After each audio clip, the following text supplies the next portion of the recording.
expérience, je prends un verre vide, je mets mon doigt derrière le verre, vous voyez mon doigt, je remplis le verre d'eau, et qu'est-ce qu'on voit? Le doigt, il s'est mis à grossir vu de l'extérieur.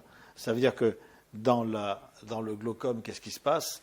Il y a une hypertension du liquide de l'œil, parce que le liquide qui est produit par les plexus choroïdes ne peut plus s'évacuer. Les canaux se bouchent, et ça ne peut plus s'évacuer. Donc il y a de l'œil. C'est le même principe que l'hydrocéphalie, quand c'est dans le liquide céphalorachidien qui est produit, là aussi au niveau des plexus choroïdiens, au niveau du cerveau, qui se met à grossir, donc ça donne une hydrocéphalie.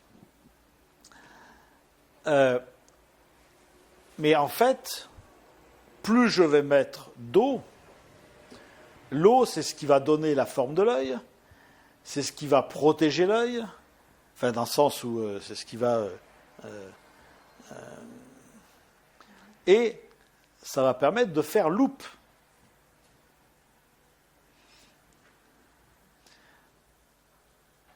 Donc c'est tous ces paramètres qu'il nous faut regarder pour voir quelle est l'invitation qui est faite par le glaucome.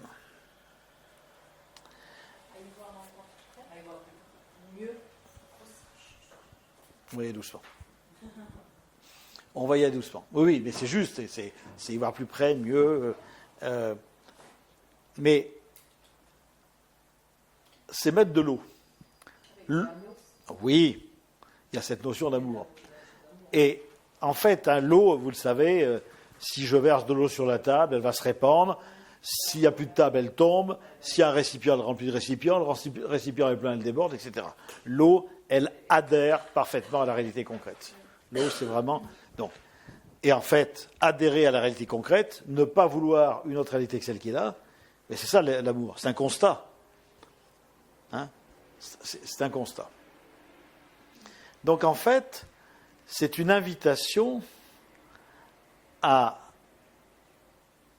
regarder sa vie avec plus d'amour. À regarder sa vie, c'est pas forcément la vie extérieure, c'est regarder sa vie. Et j'ai le cas d'une... C'est sa petite fille qui commence un glaucome, mais elle m'a raconté l'histoire de sa grand-mère qui me dit elle est morte avec un glaucome. Donc, quand c'est la petite fille qui a 35 ans, tout d'un coup, se met à avoir une pression intraoculaire, elle commence à paniquer parce qu'elle se dit ma grand-mère est morte aveugle avec un glaucome. Très bien. Et elle me raconte l'histoire de la grand-mère. Et ça se passait à Brassac-les-Mines. À Brassac-les-Mines, comme son nom l'indique, c'est un village minier.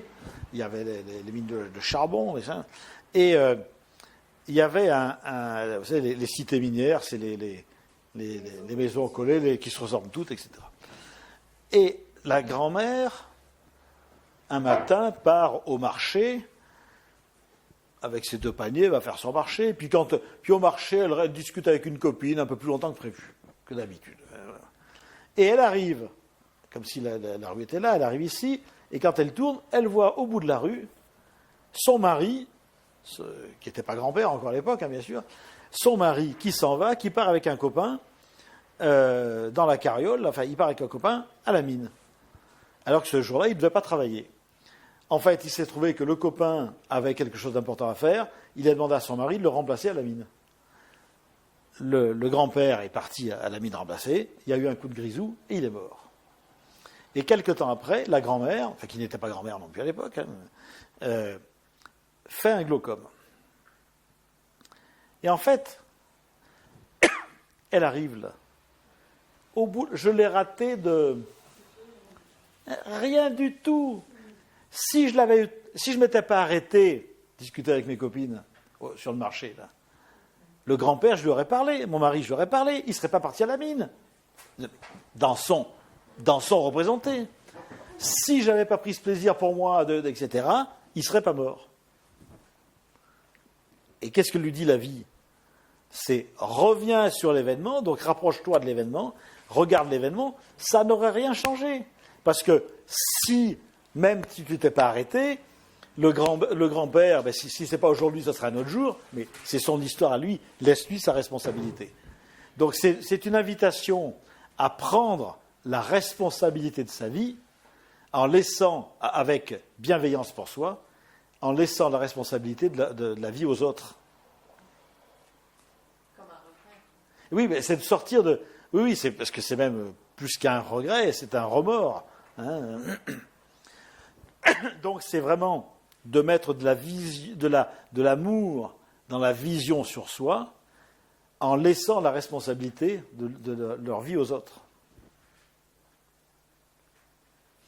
Je ne suis pas responsable du malheur des autres, de ce qui arrive aux autres. Pardon ? Voilà, et donc et de sortir de son image à soi, de se dire mais c'est...